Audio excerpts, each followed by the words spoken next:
Hello friends, I am Pragati Bhatnagar. Firstly, I would like to congratulate all the SO candidates जिनको Canara bank allot हुआ है. मुबारक हो आप सभी का. डॉक्यूमेंट वेरिफिकेशन और ज्वाइनिंग का मेल आ गया है. सो फ्रेंड्स, इस वीडियो में मैंने सारे जो भी रिक्वायर्ड डॉक्यूमेंट्स है जो जो आपको ले करके जाने चाहिए ताकि कोई भी आपको प्रॉब्लम ना हो, उन सबको डिटेल में डिस्कस किया है. I hope you find this video useful और अगर आपको अच्छा लगे तो प्लीज़ लाइक और शेयर करिएगा. जैसे कि आप देख सकते हैं, ये मेल आया है कैनरा बैंक की तरफ से जिसका सब्जेक्ट है recruitment of probationary specialist officers of IBPS CRP 11 and CRP 10. Date of joining friends 13 जून 2022 है.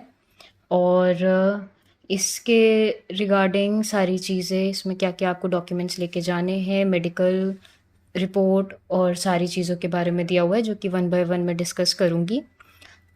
इसमें आपके जो अपॉइंटमेंट ऑर्डर्स हैं ये अभी डिस्पैच हो जाएंगे फॉर द टाइम बिंग. आप इसी मेल के अकॉर्डेंस में ऑलमोस्ट 20 डेज़ का टाइम है, तो आप सारे डॉक्यूमेंट्स अपने कोलेट कर लीजिए ताकि आपको आगे जाके कोई दिक्कत ना हो. और जो ट्रेनिंग होगी, आपकी ट्रेनिंग प्रोग्राम जो होगा वो होगा 3 हफ्तों का. अब इसमें जितना भी आपके रहने का रिगार्डिंग जो भी होटल की डिटेल्स हैं, जो भी अरेंजमेंट होंगे वो आपको जब आपका जिस दिन DV होगा उसी दिन आपको पता चलेगा. और सबसे ध्यान देने वाली चीज़ ये है कि जो बैंक है वो सिर्फ़ और सिर्फ कैंडिडेट को अकोमोडेशन फैसिलिटी प्रोवाइड करेगा. अगर उसके साथ कोई भी रिलेटिव या कोई फ्रेंड आ रहा है तो उन्हें अपना अकोमोडेशन खुद अरेंज करना पड़ेगा. बैंक की कोई रिस्पॉन्सिबिलिटी नहीं है. 13 जून को ही फ्रेंड्स आपका बायोमेट्रिक वेरिफिकेशन हो जाएगा. जो भी क्रेडेंशियल्स आपके पहले रिकॉर्ड करे गए हैं एग्ज़ाम के टाइम पे, इंटरव्यू के टाइम पे, तो जैसे जैसे वो पहले हुआ है वैसे ही दोबारा होगा. और आपकी ट्रेनिंग के ही टाइम ड्यूरेशन में आपको पता चलेगा कि आपकी पोस्टिंग कहाँ होगी, जो कि कहीं भी हो सकती है SO के केस में. सो आई होप आप सबको अच्छी अच्छी जगहों पे ही पोस्टिंग मिले जहाँ पर आप चाहते हैं. अब देखते हैं कि क्या क्या डॉक्यूमेंट्स लेके जाना है. ये वो लिस्ट है फ्रेंड्स जहाँ पर आपको ओरिजिनल डॉक्यूमेंट्स ही लेके जो जाने हैं. पहला है कि medical certificate of physical fitness in form 1461. आपको एक मेडिकल सर्टिफिकेट लेके जाना है जो कि आपको जो इशू करेगा वो एक गवर्नमेंट मेडिकल ऑफिसर होगा, not below the rank of assistant civil surgeon. और इसी के साथ में आपको एक अपना सेल्फ डिक्लेरेशन फॉर्म लेकर के जाना है F1462. कैनरा बैंक की तरफ से एक और मेल आया होगा जिसमें अटैचमेंट्स होंगे, उनमें ही आपको ये दोनों फॉर्म्स मिल जाएंगे. मैं आपको दिखा भी देती हूँ ताकि आपको कोई दिक्कत ना हो. फ्रेंड्स, ये है आपका मेडिकल फिटनेस सर्टिफिकेट F1461. इसमें आपकी सारी डिटेल्स हैं जो कि मेडिकल, जो भी गवर्नमेंट मेडिकल ऑफिसर होंगे वो इसको साइन करेंगे. आपकी सारे चीज़ों को चेक करने के बाद आप इस फॉर्म को अलॉन्ग विद द ईमेल, क्योंकि अभी फिज़िकल लेटर्स पहुँचे नहीं हैं सभी स्टूडेंट्स को, हार्ड कॉपी नहीं आई है, तो आप जो ईमेल है उसका प्रिंट आउट लेकर के जाएंगे. आप वहाँ पे इन्फॉर्म करेंगे तो वो आपको लिस्ट ऑफ टेस्ट बता देंगे कि क्या क्या टेस्ट होने हैं आपके. जैसे कि आपका क्लिनिकल असेसमेंट होगा हार्ट का, ब्लड प्रेशर का, लंग का. उसी के साथ साथ आपको कोई अगर स्किन डिफेक्ट है वो सब पता चलेगा. आपका ब्लड शुगर क्या कितना है, मतलब आप डायबिटिक हो या नहीं हो, आपका ब्लड ग्रुप कौन सा है, ये सारी डिटेल्स वो आपको वहीं पर प्रिस्क्राइब कर दिए जाएंगे आपको कौन कौन से टेस्ट कराने हैं. आप उसके बाद वो सारे टेस्ट करवा करके दोबारा अपनी सब रिपोर्ट्स लेकर के आप वहीं हॉस्पिटल चले जाना और वहाँ पर वो इस चीज़ को साइन कर देंगे. इसी ही अटैचमेंट में आपको जो है, जो कैंडिडेट के द्वारा इंफॉर्मेशन फर्निश करनी है उसका फॉर्म भी मिल जाएगा. That is form F1462. ये सारी डिटेल्स आप अपनी भर देना इसी में. और उसके बाद बस आपका ये फर्स्ट रिक्वायरमेंट पूरी हो गई. देन फ्रेंड्स आते हैं कैरेक्टर सर्टिफिकेट या कंडक्ट सर्टिफिकेट जिसे कहते हैं. तो इसमें ये ज़रूर ध्यान रखिएगा आपको 3 लेके जाने हैं, जिसमें से जो एक होगा वो ज़रूरी आपका जो लास्ट अटेंडेड कॉलेज है वहाँ के प्रिंसिपल या हेड ऑफ डिपार्टमेंट, और आप जिस भी यूनिवर्सिटी से पास आउट हो वहाँ से होना ही होना चाहिए. उसके बाद अगर आपका कोई एम्प्लॉयमेंट एक्सचेंज रजिस्ट्रेशन कार्ड है, आपने कभी उसके लिए रजिस्टर करा है तो आप वो ले करके जाना. और अगर नहीं है या एक्सपायर हो गया है तो वहाँ पे कोई ज़रूरत नहीं है. और ये जो 4th पॉइंट है ये बहुत इंपॉर्टेंट है उन सारे कैंडिडेट्स के लिए जो करंटली वर्क कर रहे हैं या जो प्रीवियसली कहीं पर एम्प्लॉयड थे. अगर आप प्रीवियसली कहीं पर एम्प्लॉयड थे तो एक अनकंडीशनल रिलीविंग लेटर, इवन आप अभी भी हो तो आप अपने करंट एम्प्लॉयर से एक अनकंडीशनल रिलीविंग लेटर ज़रूर लेकर के जाना, जो सर्टिफाई कर रहा हो कि अब आप उनके साथ काम नहीं कर रहे हो। और मेक श्योर कि अनकंडीशनल हो, उसमें कोई कंडीशंस ना हो कि अभी इतना टाइम पीरियड बचा है या आपको ये काम अभी प्रोवाइड करना है, इस तरीके की कोई भी कंडीशन ना हो। सेकेंडली, कोई भी ईमेल, अनसाइंड रिलीविंग लेटर या कंडीशनल रिलीविंग लेटर्स या वो लेटर्स जो कि इशू नहीं करे हैं कॉम्पिटेंट अथॉरिटी ने, दोज आर नॉट एक्सेप्टेबल। उसके लिए एक क्राइटेरिया दिया हुआ है, आप उसको देख लेना, पर वो एक्सेप्टेबल नहीं है। तो मेक श्योर कि आप ये वाली रिक्वायरमेंट इन टाइम ही पूरी कर लो, क्योंकि वहाँ पे जा कर के अगर आप अटकते हो या कोई इस तरीके की चीज़ होती है तो थोड़ा पैनिक क्रिएट होता है और थोड़ा हैसल होती है। तो अवॉइड करना इस चीज़ को और अभी से ही सही से अपना कर लो। उसके बाद अटेस्टेशन फॉर्म भी आपका उसी अटैचमेंट में दिया हुआ है, 3 सेट्स में लेकर के जाना है।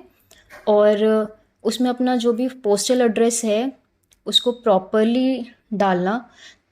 पुलिस सुपरिटेंडेंट ऑफ पुलिस के ऑफिस का जो पोस्टल एड्रेस है उसको प्रॉपरली डालना, सो दैट आपका जो रेसिडेंशियल चेकिंग होती है पुलिस की तरफ से, जो रिक्वायर्ड रिपोर्ट होती है जो कि बैंक को जानी चाहिए, उसको करने में कोई प्रॉब्लम ना हो। तो अगर आपको आइडिया नहीं है कि क्या है तो आप उस चीज़ का एड्रेस वगैरह अभी चेक कर लेना और प्रॉपर लिखना। फिर इसके साथ साथ फ्रेंड्स, एक हमें 1 लाख रुपए का बॉन्ड भरना होता है, जो कि उसी टाइम पर एग्जीक्यूट होगा जब आपका डीवी होगा, जिस दिन वहीं पर एग्जीक्यूट होगा ज्वाइनिंग के ही टाइम पे। तो आप उसकी चिंता मत करो, उसका फॉर्मेट आपको वहीं पे प्रोवाइड करा जाएगा बैंक अथॉरिटीज़ के द्वारा।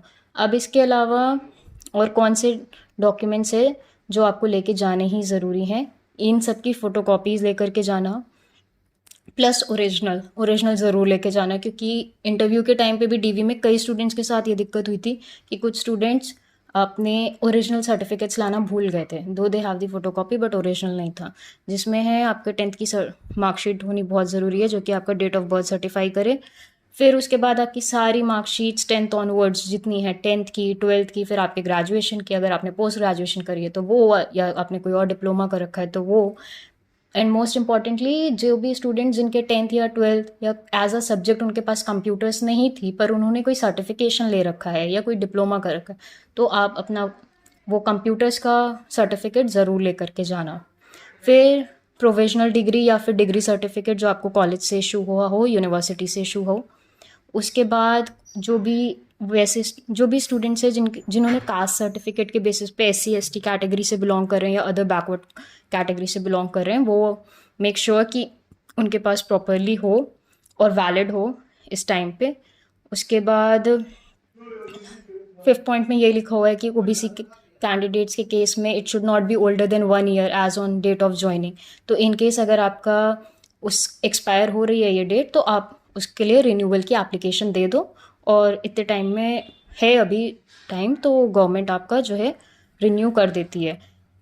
EWS कैटेगरी कैंडिडेट्स के लिए भी सेम वही चीज़ है कि आपका इनकम और एसेट का जो सर्टिफिकेशन है, जो सारी चीज़ें हैं, वो कॉम्पिटेंट अथॉरिटी के द्वारा प्रॉपर फॉर्मेट में वो सर्टिफिकेट्स होने चाहिए।